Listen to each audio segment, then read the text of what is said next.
ஆண்டவரும் இரட்சகருமான இயேசு கிறிஸ்துவின் ஈடு இணையற்ற நாமத்தில் அன்றன்றுள்ள அப்பம் வாசகர்களுக்கு எங்கள் அன்பின் வாழ்த்துக்கள்.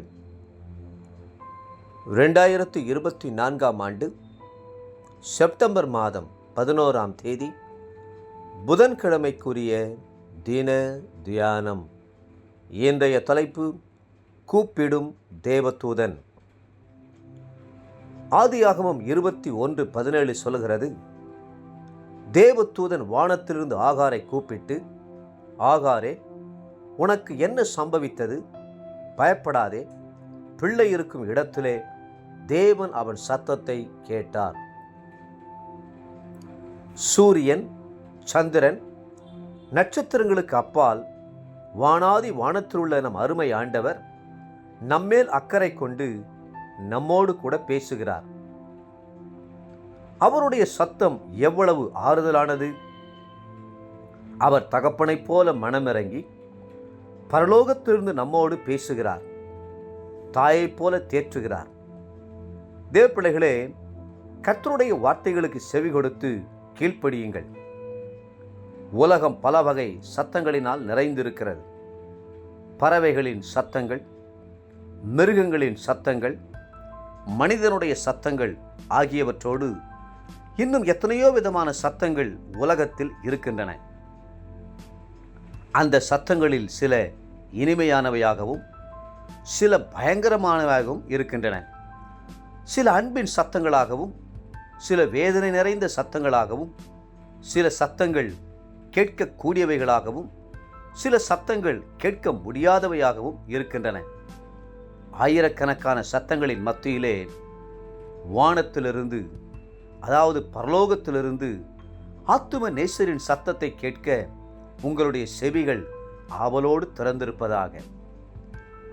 முதலில் வானத்திலிருந்து கர்த்தர் பேசின சத்தத்தை கேட்ட நபர் ஒருவர் உண்டென்றால் அது ஆபிரகாமின் அடிமை பெண்ணாகிய ஆகாரே ஆவாள். ஆகார் சாதாரண அடிமை பெண்ணாய் இருந்தும் கர்த்தர் ஆகார் மேல் எவ்வளவு அக்கறை உள்ளவராயிருந்தார் என்பதை நாம் வேதத்தில் பார்க்கிறோம். அவள் தனக்குள் தரித்திருந்த வித்தானது அவருடைய சிநேகிதனாகிய ஆபிரகாமுடையது என்பதே அந்த அக்கறையின் காரணம். முதலில் ஆகார் கர்ப்பவதியான போது சாராளின் கடினமான செயல்களினால் வனாந்திரத்திற்கு ஓடிப்போனாள். அப்பொழுது கர்த்தருடைய தூதன் அவளை கண்டு, நீ உன் நாச்சியார் அண்டைக்கு திரும்பி போய் அவள் கையின் கீழ் அடங்கி இரு என்றார். ஆதியாகமம் 16:9. மட்டுமல்ல, அவளுக்காக ஒரு துறவை கட்டளையிட்டார். அது லகாய் ரோயி எண்ணப்பட்டது. தன்னோடு பேசின கர்த்தருக்கு நீர் என்னை காண்கிற தேவன் என்று அவள் பேரிட்டதாக வேதம் சொல்லுகிறது.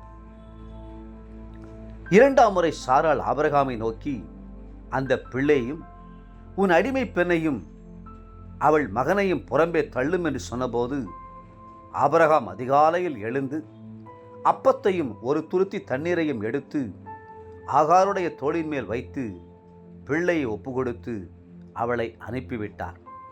ஆதியாகமம் 21ஆம் அதிகாரம் 10 மற்றும் 14ஆம் வசனங்கள்.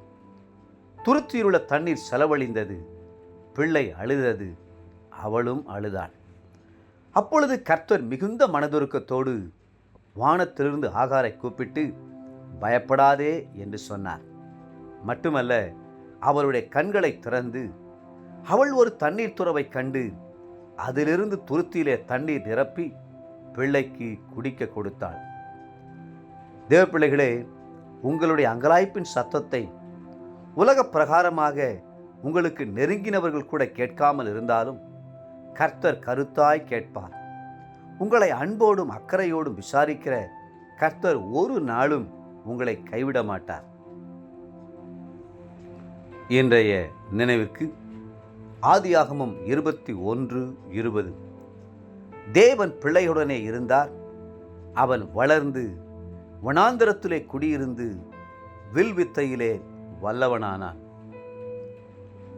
இன்றைய வேத வாசிப்பு காலை நீதிமொழிகள் 10, 11 மற்றும் 12ஆம் அதிகாரங்கள். மாலை 2 கொரிந்தியர் 4ஆம் அதிகாரம். அன்புக்குரிய அன்றன்றுள்ள அப்பம் வாசகர்களே, மீண்டும் உங்களை வாழ்த்துகிறோம். நம்முடைய தேவன் நம் சத்தத்தை கேட்கிறவர், நம்மோடு கூட இனிமையாய் பேசுகிறவர். அவர் உங்களோடு கூட பேசி உங்களை ஆசீர்வதித்து மென்மேலும் உயர்த்துவாராக. ஆமேன்.